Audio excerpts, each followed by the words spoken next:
Selamat datang di channel Novel Official.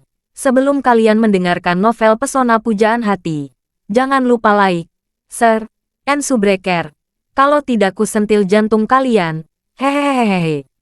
Tanpa lama-lama lagi langsung saja kita masuk di alur cerita novelnya. Bab 1841. Setelah meninggalkan gerai Tiffany's, Nanako kembali menemani Charlie dan berjalan-jalan di toko-toko besar di Ginza. Agar tidak membuat iri, Charlie juga mengubah pengaturan bos kelas atas untuk ayah mertuanya, Jacob. Orang tua itu sekarang terlibat dalam asosiasi kaligrafi dan lukisan setiap hari. Dia telah menjadi orang nomor 2 di seluruh asosiasi kaligrafi dan lukisan. Dapat dikatakan bahwa dia adalah orang yang terhormat dalam asosiasi. Terlebih lagi, Asosiasi Lukisan dan Kaligrafi memiliki kontak dan sering berkolaborasi dengan Universitas Senior Matilda. Jadi Charlie membeli jas untuk ayah mertuanya karena dia ingin membantu penampilannya. Sehingga dia akan lebih energi dan buruk. Selain itu, Charlie juga membeli beberapa aksesoris kecil dan barang-barang kecil sedikit demi sedikit.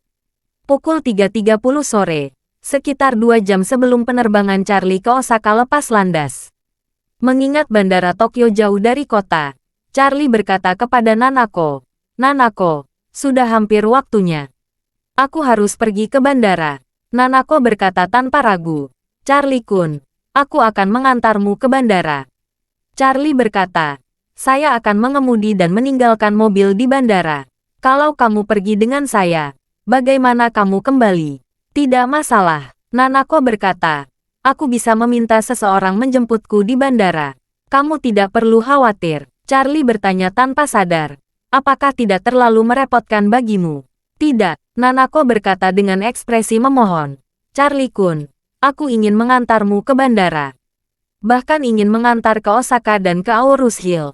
Tetapi situasi di rumah sekarang istimewa. Saya tidak bisa pergi. Jadi tolong beri aku kesempatan mengantarmu ke bandara." Mendengar ini, Charlie tidak bisa menahan perasaan sedikit pun. Jadi dia berkata, "Kalau begitu kita akan pergi ke bandara bersama. Kamu bisa menelepon keluarga dan meminta mereka mengirim mobil untuk menjemput di bandara." "Ya," Nanako mengangguk lagi dan berkata dengan gembira, "Jangan khawatir. Aku akan mengaturnya." "Bagus." Ketika Charlie mendengar ini, dia tidak lagi ramah. Dan keduanya langsung masuk ke mobil dan pergi ke bandara Tokyo. Perjalanan ini adalah bagian pertama dari rencana Charlie kembali. Dalam perjalanan, Nanako memiliki banyak pikiran. Charlie melirik ke arahnya. Dan dia sangat enggan berpisah. Saat di Aorus Hill, Nanako sudah merasakan perasaan pada Charlie. Dan ketika bertemu Charlie lagi di Jepang, dia jatuh cinta sepenuhnya. Saat akan berpisah dari Charlie kali ini, dia tidak tahu apakah dia akan memiliki kesempatan untuk bertemu Charlie lagi. Karena dia bisa merasakan bahwa Charlie telah membebaskan dirinya dari beban di hatinya. Nanako adalah gadis yang sangat pintar. Dia bisa melihat alasan Charlie datang ke Jepang pasti karena cederanya. Dia memiliki rasa simpati untuk dirinya sendiri. Dan dia kebetulan memiliki obat yang bisa menyembuhkannya. Jadi dia membawa obat itu ke Kyoto. Lalu berusaha menemui dirinya dan menyembuhkan dirinya. Pada saat ini, dia berpikir di dalam hatinya, "Cedera saya telah sembuh. Kurasa dia akan melupakanku di masa depan, kan?" Memikirkan hal ini, Nanako merasa sangat sedih. Dalam hatinya, dia rela menyerahkan apapun, dengan ketidakseimbangan Charlie tinggal di Jepang. Tapi dia juga tahu betul bahwa ini tidak realistis. Bab 1842. Ketika berpikir Nanako melayang, mobil sudah tiba di bandara. Setelah memarkir mobil di area parkir bandara, Charlie turun dari mobil bersama Nanako. Charlie membungkuk dan meletakkan kunci mobil di atas ban depan mobil. Nanako bertanya dengan heran, "Charlie-kun, apa yang kamu lakukan?" Charlie tersenyum dan berkata, "Saya meninggalkan kunci di sini. Seorang teman akan mengambil mobil ini. Akan direpotkan kalau aku membawa kuncinya ke China." Nanako bertanya dengan khawatir. "Tidak akan hilangkan. Jika ada yang mengetahuinya, mungkin akan mencuri mobil ini." Charlie tersenyum. "Tidak ada yang melihatnya sama sekali. Ada begitu banyak mobil di sini. Tidak alias nada yang membungkuk melihat larangan mobil orang lain satu persatu. Charlie berkata lagi, saya akan memberitahu pemilik mobil lokasi kuncinya. Setelah pemilik mobil mengetahuinya, akan memudahkannya saat datang untuk mengambil ponsel. Nanako mengangguk sambil tersenyum, dan berkata, Charlie Kun pintar. Saya mungkin tidak pernah memikirkan cara seperti itu dalam hidup saya. Charlie tersenyum dan berkata, sebenarnya, saya terutama ingin menghemat uang. Jika saya membawa kunci ini ke China, biaya kirim akan cukup tinggi. Nanako tiba-tiba tertawa bahak dan berkata, Charlie Kun, mengingat situasimu. Kamu tidak kekurangan uang. Ayahku sendiri telah menyumbangkan 4,5 miliar dolar AS untukmu. Industri farmasi berkembang pesat. Jadi mengapa menghemat uang? Charlie sedikit tersenyum. Ini bukan tentang menghemat uang. Ini tentang hidup. Kita tidak akan menghemat 1 sen pun dari apa yang harus kita belanjakan. Dan kita tidak akan menyia-nyiakan sepeser pun dari apa yang tidak seharusnya kita belanjakan. Nanako mengangguk dengan serius. Terima kasih Charlie Kun. Saya diajari. Charlie tersenyum dan berkata, saya bukan guru yang baik. Saya hanya mengungkapkan pendapat kecil saya sendiri. Ini adalah pendapat pribadi. Nanako berkata dengan tulus. Meskipun pemikirannya sangat sederhana, saya tidak pernah mempertimbangkan hal ini.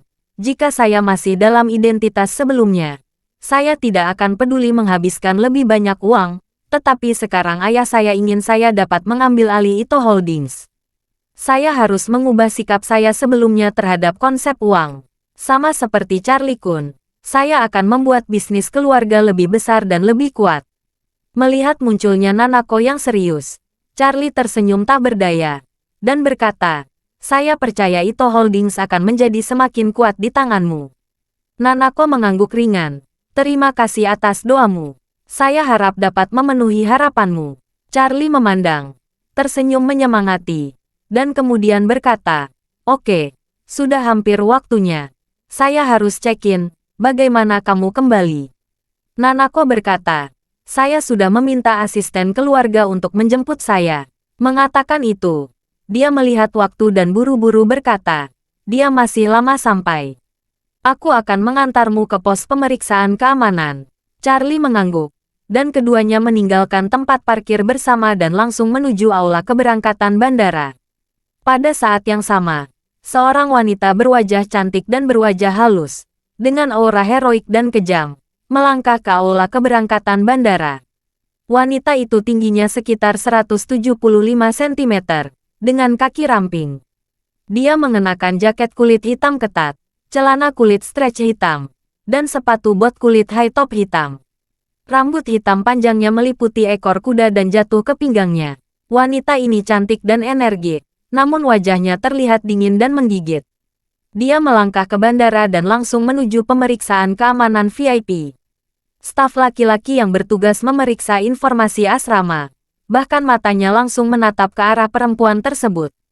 Setelah wanita itu berdiri di depannya selama beberapa detik, dia kembali sadar dan berkata dengan wajah merah, Nona, tolong tunjukkan ID dan boarding pass Anda. Wanita itu menyerahkan dokumen itu dengan wajah kosong. Dan pihak lain meliriknya. Paspor itu tertulis nama, Rosalie Schulz. Bab 1843.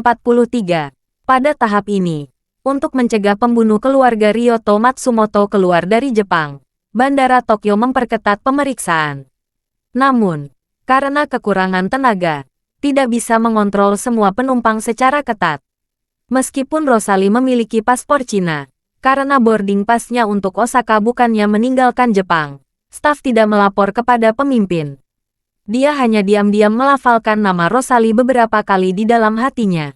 Dia merasa bahwa nama itu sangat bagus, tetapi dia tidak tahu mengapa itu sangat bagus. Rosalie bingung ketika melihat petugas memegang paspornya. Pikiran pertama di hatinya adalah apakah identitasnya telah terungkap dan pihak lain sudah menyadarinya.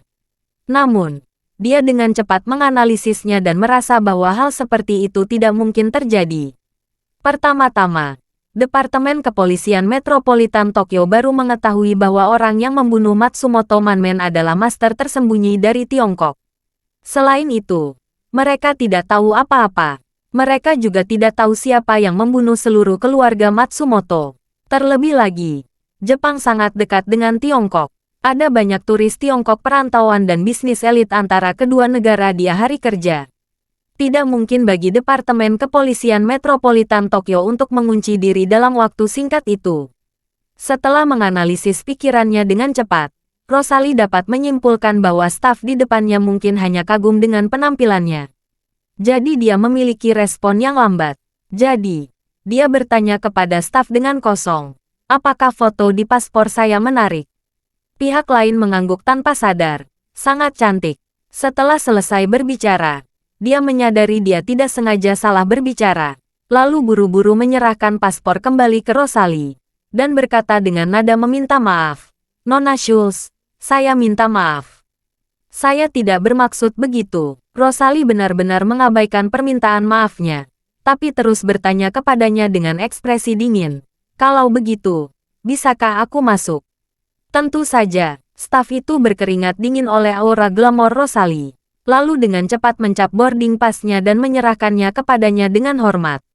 Rosalie mengambil boarding pass dan segera berbalik untuk berangkat. Anggota staf menoleh dan melihat punggungnya dengan terpesona. Dia tidak bisa menahan napas dan sesak. Ini aura yang mulia seperti di drama TV dan anime. Aku belum pernah melihat wanita dengan aura yang begitu kuat. Staf berburu dengan Rosalie, dan Rosalie telah meninggalkannya dan datang ke pemeriksaan barang bawaan yang dilakukan. Kali ini, semua ahli bela diri keluarga Schultz berpencar. Karena mereka tidak bisa meninggalkan Jepang dari Tokyo. Mereka bepergian sebagai turis, membeli penerbangan biasa dan terbang ke Osaka. Rosalie memilih penerbangan 540. Setelah penerbangan tiba di Osaka, dia akan kembali ke rumah bersama anggota keluarga Schultz lainnya dengan jet pribadi dari Tiongkok. Pada saat ini, Charlie juga tiba di pemeriksaan keamanan VIP. Sebelum memasuki pos pemeriksaan keamanan, dia berbalik ke samping dan berkata kepada Nanako yang ada di sebelahnya. Nanako, terima kasih telah membawa saya sejauh ini. Saya akan masuk ke pemeriksaan keamanan. Kamu harus kembali. Nanako mengangguk dengan enggan dan berkata dengan serius, saya berharap perjalananmu lancar. Ingatlah untuk memberi kabar setelah mendarat. Oke, Charlie tersenyum dan berkata, jaga dirimu juga. Nanako berkata dengan mata merah, terima kasih atas perhatianmu, Charlie-kun. Aku pasti akan menjaga diriku sendiri. Charlie mengangguk dan tidak bisa menahan diri untuk tidak menghela nafas.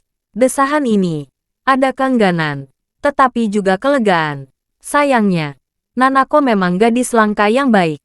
Bisa dikatakan tidak ada yang salah dengan dirinya kecuali kewarganegaraannya. Begitu dia mengucapkan selamat tinggal pada hari ini, akan sulit bagi mereka berdua untuk bertemu lagi di masa depan. Charlie juga merasakan keengganan di hatinya. Dia lega. Itu terutama karena dia telah mencabut duri di hatinya ketika dia datang ke Jepang kali ini. Duri itu adalah Nanako. Bab 1844. Saat pertandingan, Nanako bertengkar dengan Aurora. Dan Aurora, karena pil peremajaan, kekuatannya telah tumbuh dengan pesat. Pada akhirnya, Aurora membuat Nanako cedera serius di atas ring, yang merupakan duri di hati Charlie. Di satu sisi, dia merasa kasihan pada Nanako. Di sisi lain, dia mengagumi karakternya yang tidak pernah menyerah dan berani. Selain itu, dia juga merasa malu pada Nanako sampai batas tertentu. Karena, dialah yang mendorong Aurora dari level yang jauh di bawah Nanako naik menjadi peringkat yang jauh melampaui Nanako. Sekarang, dia telah menyembuhkannya. Jadi dia telah mengurangi kesusahan hatinya. Dia menyelamatkan hidup Nanako dan membuat kekuatannya meningkat pesat. Dia juga mengecilkan rasa bersalahnya. Sejauh ini, kesulitan dan rasa bersalah telah terhapus. Selebihnya merupakan apresiasi untuk Nanako. Jadi, Charlie tersenyum padanya dengan sadar, menampilkan deretan gigi putih. Jika itu terjadi, maka aku akan pergi dulu. Oke, Nanako mengangguk berat, merasa sangat sedih. Dia masih berkata dengan manis sambil tersenyum. Charlie-kun, semoga seni bela diri yang makmur dan kesehatan yang baik. Di Jepang kuno, seni bela diri dihormati, dan perwakilan kekuatan tertinggi adalah Bushido yang sangat mereka hormati. Oleh karena itu, dalam tradisi Jepang, berharap seseorang akan seni bela diri yang makmur memiliki banyak arti. Tidak hanya berharap beruntung pihak lain, tetapi juga berharap pihak lain tak terpecahkan, dan tak terpecahkan. Dapat dikatakan bahwa itu adalah doa tertinggi. Charlie tidak mengira Nanako akan mengucapkan kata-kata yang berharap beruntungnya dalam seni bela diri. Dia sedikit terkejut, dan kemudian dia muncul dengan wajah serius. Lalu berkata dengan keras, "Terima kasih, Nona Nanako. Semoga kita bertemu lagi." Setelah berbicara, dia melihat Nanako dalam-dalam lagi, berbalik dan memasuki pos pemeriksaan keamanan. Saat Charlie berbalik, Nanako menangis. Nanako memandang punggung Charlie. Air mata jatuh seperti hujan. Dia benar-benar ingin memanggil Charlie dan meminta untuk kembali sehingga dia bisa melihatnya lebih dekat. Namun dia takut, karena jika Charlie melihat wajahnya penuh air mata, dia akan salah paham. Berpikir bahwa dia sengaja membuat Charlie melihat bagaimana dia meletakkan semua kepura-puraannya. Jadi, dia menahan keinginannya untuk berhenti. Dia hanya berdiri dan melihatnya menghilang ke pintu, lalu berbalik untuk pergi. Pada saat ini, Charlie tiba-tiba tidak bisa menahannya, dan menatapnya tanpa sadar. Hanya satu pandangan yang membuat Charlie berdiri diam seolah-olah disambar petir. Dia ingin menoleh dan melambai dengan sopan, tapi dia tidak pernah menyarankan. Melihat ke belakang, Nanako, yang masih tersenyum tadi, sudah menangis. Pada saat ini, Charlie merasa bahwa bagian paling lembut dari hatinya sepertinya telah mengalami pukulan. Perasaan ini dapat disimpulkan hanya dalam dua kata, yaitu ditekankan. Nanako bahkan tidak menyangka Charlie melihat dirinya kembali. Pada saat ini, sebagai wanita tertua dari keluarga Ito, sebagai Yamato Nadeshiko yang telah dididik dengan gaya tradisional Jepang sejak kecil, dia akhirnya benar-benar kehilangan kendali dirinya.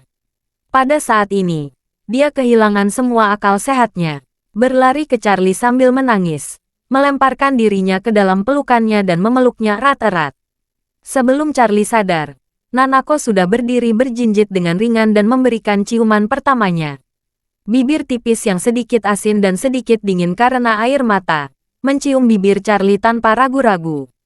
Bab 1845. Charlie pertama kali merasakan sentuhan lembut dan dingin di ujung bibir Nanako, dan kemudian dia merasakan sedikit rasa pahit di mulutnya. Dia tahu betul bahwa ini adalah rasa air mata Nanako. Pada saat ini, hatinya benar-benar sedikit enggan dan sedikit tidak berdaya. Beberapa detik kemudian, bibir mereka terbuka. Nanako mengangkat kepalanya, menatap Charlie dengan mata merah, dan berseru, "Charlie-kun, jangan lupakan aku." Charlie mengangguk dengan serius. "Jangan khawatir, aku tidak akan melupakanmu." Nanako berkata dengan sangat serius, "Jika kamu membutuhkan bantuan saya di masa depan, beritahu saya." Charlie mengangguk. "Oke, kamu juga." Kemudian Nanako tersenyum. "Kalau begitu Charlie-kun, selamat jalan. Kalau begitu, kamu tidak akan bisa mengejarnya." Charlie menatapnya dan berkata dengan lembut, "Nanako, kita akan bertemu lagi." "Yah, kita akan bertemu lagi." Charlie berbalik kali ini, tapi tidak pernah melihat ke belakang. Dia tidak ingin menjadi seperti sebelumnya. Saat berbalik, dia melihat Nanako menangis. Jadi, Charlie dengan tegas memasuki bidang pemeriksaan barang. Penumpang di sekitarnya melihat Nanako yang cantik berdiri menutupi wajahnya dengan tangan di dekat mereka. Matanya menangis, dan dia menyaksikan sosok Charlie tanpa berkedip sampai dia menghilang. Sebagian besar pria iri pada pria yang baru saja menghilang dari pemeriksaan keamanan saat ini. Siapa pria itu? Bagaimana bisa wanita cantik seperti itu menatapnya dengan tergila-gila dan menangis? Intinya, dia bahkan tidak menoleh ke belakang. Ini terlalu berlebihan. Jika itu aku akan berbalik untuk melindungi wanita itu dan mengatakan padanya bahwa aku tidak akan pernah pergi. Nanako menutup telinga terhadap segala sesuatu di sekitarnya. Setelah Charlie menghilang untuk waktu yang lama, dia masih tenggelam dalam perasaan yang tidak punya tempat untuk pergi. Hingga ponselnya berdering, telepon terhubung, dan terdengar suara seorang wanita. "Nona, saya sudah di gerbang bandara. Di mana Anda?" Nanako buru-buru menyeka air matanya dan berkata, "Tunggu sebentar, aku akan segera datang." Setelah berbicara, dia buru-buru melihat gerbang keamanan lagi. Setelah memastikan Charlie sudah tidak terlihat, dia berbalik dan meninggalkan bandara dengan enggan. Di luar bandara saat ini, 3 Rolls-Royce hitam sudah menunggu. Tepat ketika Nanako meninggalkan gerbang bandara, seorang wanita muda turun dari kopilot Rolls-Royce di tengah. Dia menyapanya dengan hormat. "Nona di sini." Nanako mengangguk. Dan sebelum dia berjalan di depannya, orang itu sudah membuka pintu belakang untuknya. Setelah Nanako masuk ke mobil, dia menutup pintu dan kembali ke kopilot. Setelah masuk ke dalam mobil, Nanako bertanya sedikit tak terkendali. "Kawana, apakah kamu sudah membeli cincin yang kuinginkan?" "Aku sudah membelinya." Wanita bernama Kawana yang bernama lengkap Kawana Kurenai ini adalah asisten senior dari keluarga Ito. Pada saat ini, dia langsung menyerahkan kotak perhiasan Tiffany yang cantik dari kopilot. Nanako dengan bersemangat mengambil kotak perhiasan itu dan dengan hati-hati membongkarnya. Ketika dia membuka kotak itu, dia menemukan bahwa di dalam kotak perhiasan, ada cincin yang sama dengan cincin berlian yang Charlie minta dia untuk mencoba. Bab 1846. Cincinnya memiliki gaya yang sama, besarnya sama, dan bahkan ukurannya berukuran sama. Begitu dia melihat cincin ini, Nanako merasa sangat bahagia dan gembira. Seolah-olah cincin ini benar-benar diberikan oleh Charlie kepadanya. Kawana Kurenai melihat cincin itu. Wajahnya penuh kegembiraan. Dia bertanya dengan heran, "Nona, mengapa Anda tertarik dengan merek Tiffany? Merek ini umum sangat. Cincin ini terlalu murah. Berliannya tidak halus." Kawana benar. Cincin berlian jenis ini, yang dijual dengan harga kurang dari 1 juta yuan, disiapkan untuk orang kaya kecil biasa. Orang kaya sejati bahkan tidak repot-repot memakai cincin seperti itu. Orang terkaya di Eropa, Amerika, Jepang, dan Korea Selatan paling menyukai berlian.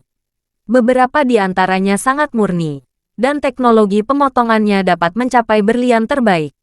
Satu berlian bernilai puluhan juta. Orang kaya membeli berlian sejati jenis ini dan menjadikannya menjadi cincin berlian secara khusus. Oleh karena itu, cincin berlian yang dikenakan oleh orang kaya bernilai lebih dari 10 juta yuan, yang benar-benar hal yang biasa. Orang kaya China akan menyukai lebih banyak perhiasan. Mereka tidak hanya menyukai berlian, tetapi juga semua jenis batu permata, terutama batu giok. Giok hijau imperial premium asli harganya sangat tinggi. Bukan masalah besar jika ada gelang yang harganya di atas 10 juta atau bahkan di atas 100 juta. Karena bagi orang kaya, perhiasan semacam ini tidak hanya bisa menonjolkan wajah, tetapi juga memiliki banyak ruang untuk penghargaan. Keluarga Ito sendiri adalah keluarga kaya raya terbaik di Jepang. Nanako adalah satu-satunya putri. Dia menginginkan cincin berlian biasa seperti ini, yang berada di luar pemahaman Kawana tentang dirinya. Nanako memegang cincin berlian dengan sayang dan berkata dengan malu-malu, "Kawana, beberapa hal tidak dapat diukur dengan uang.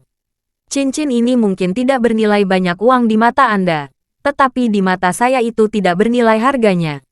Dia tidak sabar memakai cincin di jari manisnya.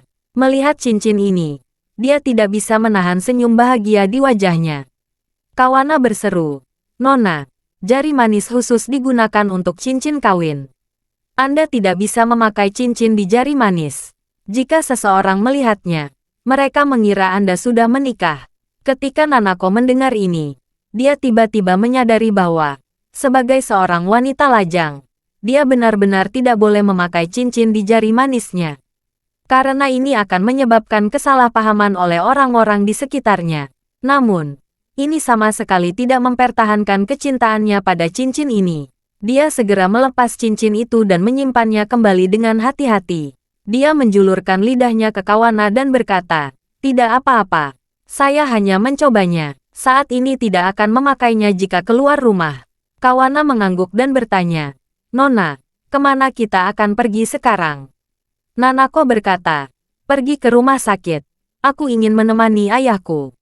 Baiklah, pada saat ini, Charlie telah melewati pemeriksaan barang bawaan. Dia mengambil paspor dan boarding pass-nya. dan datang ke ruang tunggu VIP. Saat ini, masih ada sekitar 1 jam sebelum pesawat lepas landas. Dan sekitar setengah jam sebelum naik, tidak banyak orang di ruang VIP. Jadi Charlie menemukan tempat duduk secara acak. Segera setelah duduk, seorang pelayan cantik datang dan bertanya, "Halo Tuan, apakah Anda ingin minum?" Untuk beberapa alasan, Charlie masih memiliki bayangan Nanako di hatinya. Jadi dia menandatanganinya dengan bertanya, "Tidak perlu, terima kasih." Pelayan itu mengangguk dan berkata dengan sopan, "Jika Anda membutuhkan sesuatu, beritahu saya." Oke. Setelah Charlie selesai menjawab, dia akan mengeluarkan ponselnya untuk menghubungi Ishak. Saat itu, pendengarannya yang tajam mendengar seorang wanita yang berada tidak jauh, berbicara di telepon dengan suara rendah. Untuk menghindari masalah yang tidak perlu, beritahu kru. "Malam ini kita terbang ke Raventon. Kita akan beristirahat di Raventon pada 1 malam dan kembali ke Eastcliff besok." Bab 1847. Rencana penarikan Rosalie adalah meminta semua orangnya untuk berpencar saat pergi ke Osaka. Lalu berkumpul dan terbang dengan jet pribadi dari Osaka menuju Raventon lalu ke Eastcliff. Namun, mengingat Departemen Kepolisian Metropolitan Tokyo belum menangkap dirinya dan ahli bela diri keluarga Schultz lainnya, pasti akan ada pemeriksaan ulang catatan keluar sebelumnya. Maka penerbangan non-stop dari Osaka ke Eastcliff pasti akan menjadi objek paling mencurigakan di mata Departemen Kepolisian Metropolitan Tokyo. Oleh karena itu, Rosalie memutuskan mereka akan dari Osaka ke Raventon terlebih dahulu. Pihak Jepang memiliki hak untuk memeriksa informasi penerbangan yang terkait dengan negaranya. Secara teori, semua pesawat dan penerbangan yang berangkat keluar Jepang, pihak Jepang memiliki hak untuk mengakses semua informasi penerbangan. Tetapi jika semua orang tiba di Raventon dan kemudian terbang langsung ke Eastcliff dari Raventon, maka ini adalah penerbangan domestik. Sama sekali tidak ada kesamaan dengan Jepang. Dengan cara ini, petunjuk dari pihak Jepang akan terputus. Masuk akal bahwa Rosalie tidak akan membuat kesalahan tingkat rendah seperti yang terdengar di telepon.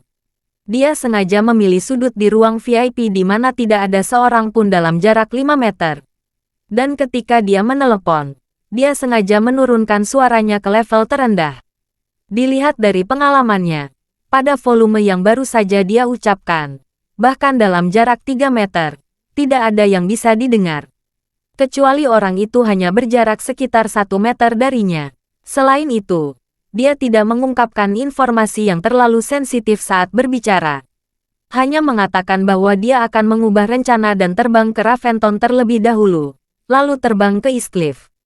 Namun, dia tidak pernah membayangkan bahwa Charlie, yang jauhnya beberapa meter, bisa mendengarnya meskipun dia bersuara rendah.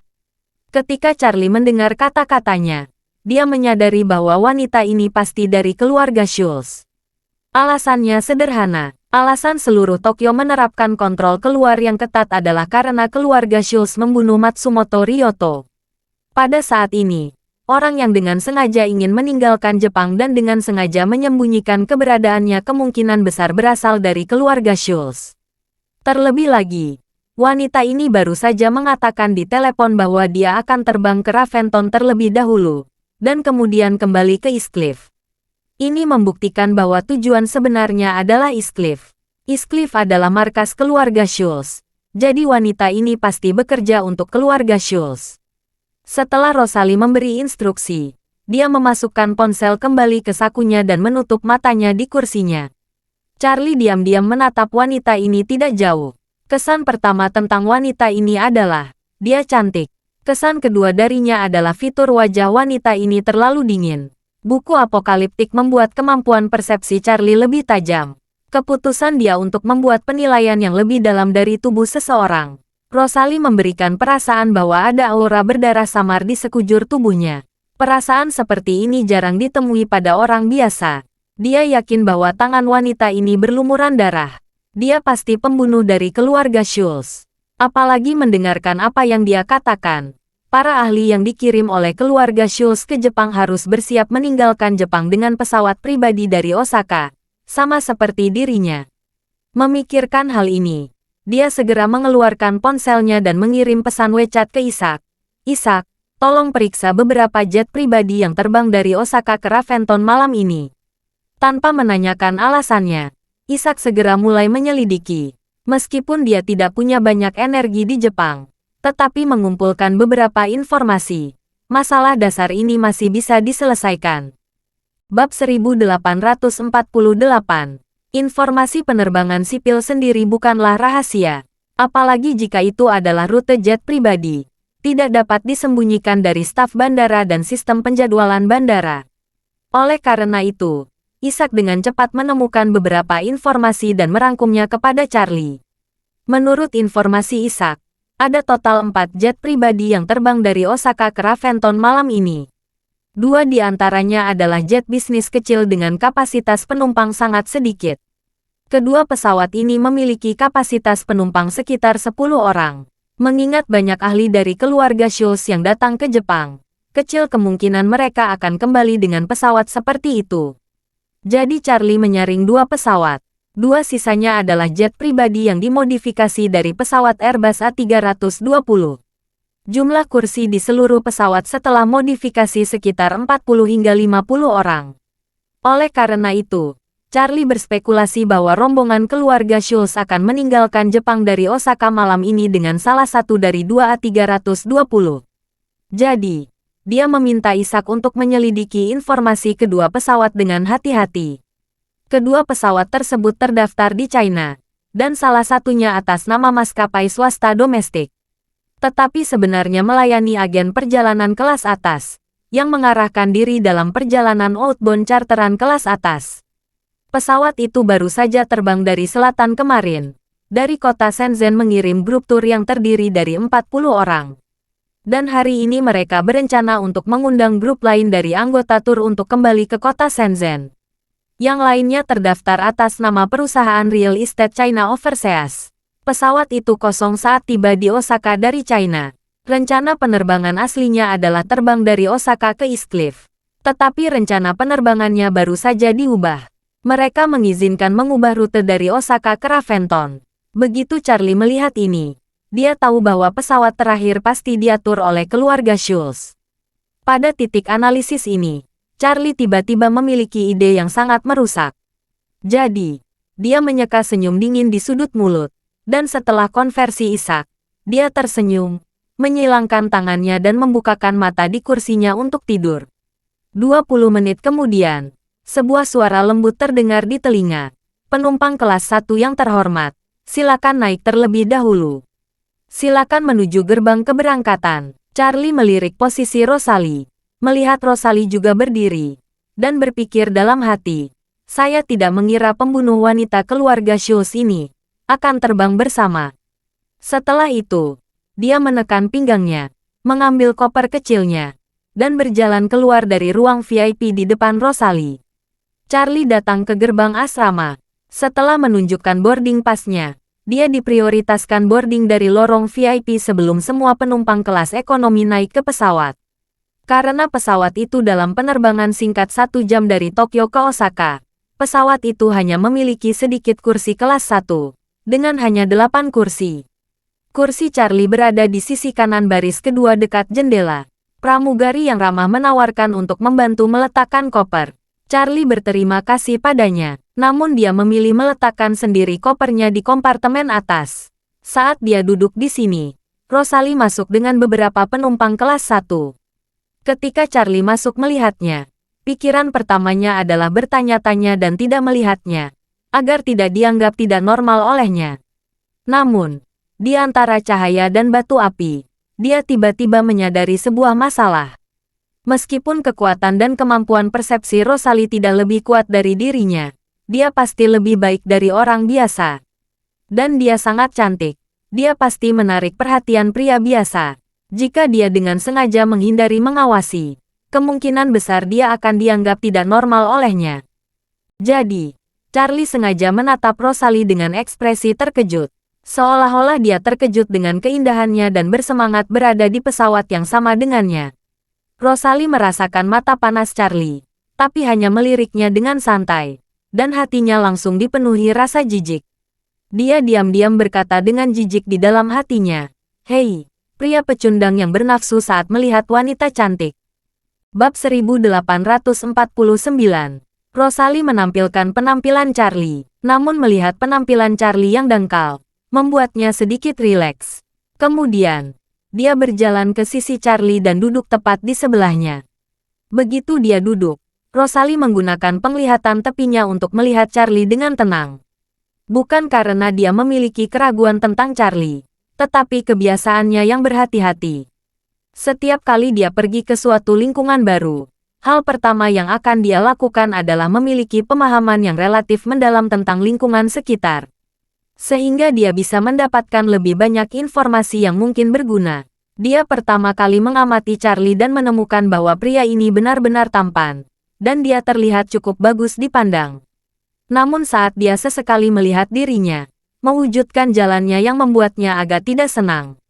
Jadi, Rosalie berbalik, menatap Charlie, dan mengambil inisiatif untuk bertanya sambil tersenyum.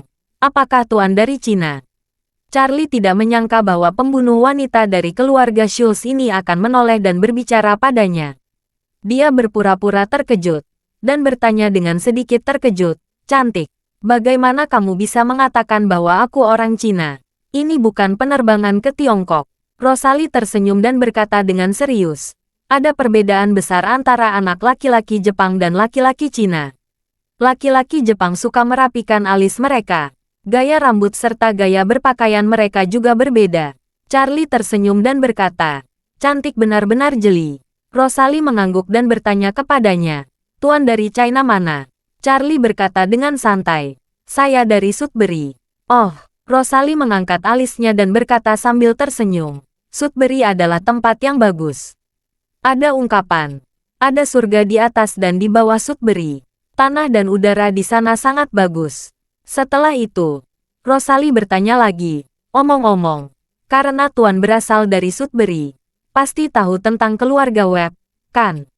Bagaimanapun, Rosalie adalah seorang ahli yang berpengalaman dengan banyak pengalaman.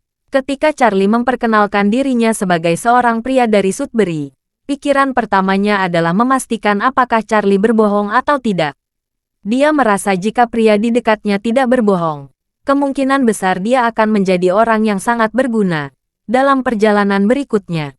Jika ada keadaan darurat, dia bisa digunakan sebagai tindakan pencegahan, sehingga dia bisa lebih aman. Ketika Charlie mendengar wanita ini menyebut keluarga Webb, dia tahu sedang diuji apakah dia benar berasal dari Sudbury. Jadi dia tersenyum dan berkata, "Siapa yang tidak mengenal keluarga Webb?" Kepala keluarganya saat ini adalah Donald. Dia memiliki dua putra, satu bernama Sean dan yang lainnya bernama Qian. Qian sangat terkenal karena memiliki keterbelakangan mental. Dia harus memakan kotoran sesekali. Itu luar biasa. Rosalie tersenyum dan berkata, "Saya tidak menyangka Anda tahu urusan keluarga Webb." Charlie berkata dengan senyum main-main, "Tentu saja. Siapa yang tidak tahu tentang keluarga Webb di Sudbury?" Dengan mengatakan itu, Charlie berjanji dan berkata lagi, "Biarkan aku mengkondisikan sesuatu yang lebih menarik." Rosalie mengangguk. "Saya mendengarkan." Charlie mengangkat tangannya dan berkata, "Mendekatlah dan aku akan puas." Rosalie tidak bisa menahan diri sedikit pun, dan berkata dengan nada agak dingin, "Kamu bisa langsung mengatakan." Charlie menundukkan wajahnya. Bagaimana rahasia ini bisa diceritakan dengan santai di depan begitu banyak orang? Jika Anda ingin mendengarkan, mendekat dan mendengarkan. Jika Anda tidak mau, lupakan saja. Kemarahan Rosalie tiba-tiba muncul. Melihat penampilan serius Charlie, dia ingin menamparnya. Bab 1850. Namun, Rosalie benar-benar ingin mengetahui informasi menarik apalagi yang diketahui Charlie. Dia menekan rasa jijik di hatinya, menyandarkan tubuhnya lebih dekat dengannya, dan berkata dengan dingin, "Ayo." Charlie juga sengaja mendekatinya dan berbisik, "Beberapa waktu lalu, saudara ipar Donald, Nelson, pemimpin geng pengemis Sudbury, ditipu. Dia dibunuh bersama istrinya, dan banyak bos geng pengemis." Rosalie segera menarik tubuhnya dari sisi Charlie, menjaga jarak tertentu dari Charlie, dan berkata dengan dingin, "Apa ini?" Berita ini populer di video pendek pada saat itu. Siapa yang tidak tahu tentang ini? Charlie mengangkat bahu. Saya pikir Anda belum tahu. Rosalie menyorotinya dengan jijik. Menurut pendapatnya, Charlie hanya memanfaatkan ini dengan kedok yang semakin dekat. Tapi sepintas, dia tidak mengambil keuntungan nyata. Jadi Rosalie tidak marah. Namun, setelah kejadian ini, kewaspadaan Rosalie terhadap Charlie bahkan lebih rendah. Melihat Rosalie tidak lagi berbicara, Charlie berinisiatif untuk membungkuk dan bertanya kepadanya, "Hei cantik, dari mana asalmu? Aku sudah memenuhi semuanya. Bisakah kamu memberitahuku juga?" Rosalie berkata dengan kosong, "Kamu memberitahuku, bukan berarti aku harus bersedia." Charlie tersenyum dan berkata, "Cantik, jangan terlalu dingin. Wanita cantik sepertimu harus lebih banyak tersenyum. Lebih banyak tersenyum agar terlihat lebih baik." Rosalie menggosok pelipisnya dan berkata dengan kesal, "Maaf, saya ingin istirahat." Setelah mengatakan itu, dia menutup matanya. Charlie bertanya lagi, "Cantik, apa yang kamu lakukan di Osaka? Apakah kamu akan bermain di Osaka? Atau pulang ke China dari Osaka?"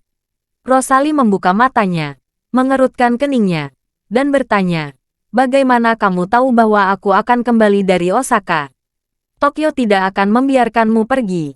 Charlie menghela nafas dan berkata, "Aku tidak tahu apa yang ada di pikiran Tokyo dan mengontrol keluar apa yang sedang terjadi. Keluargaku menungguku kembali untuk merayakan tahun baru. Tidak ada cara selain memilih pulang dari Osaka." Rosalie mengangguk ringan dan berpikir dalam hati, "Sepertinya saya terlalu sensitif. Orang-orang di Tokyo yang ingin kembali ke China pada dasarnya harus pergi dari Osaka atau bandara lain di timur laut Jepang. Jadi wajar saja pulang ke Tiongkok dari Osaka." Jadi, Rosalie benar-benar kehilangan minat untuk berkumpul dengan Charlie, dan berkata, "Oke, aku akan menutup mataku. Jika tidak ada lagi yang bisa dibicarakan, berhenti berkutat denganku." Charlie tidak menutup mulutnya, tetapi terus bertanya, "Ngomong-ngomong, cantik, aku mendengar aksenmu seperti seseorang dari East Cliff."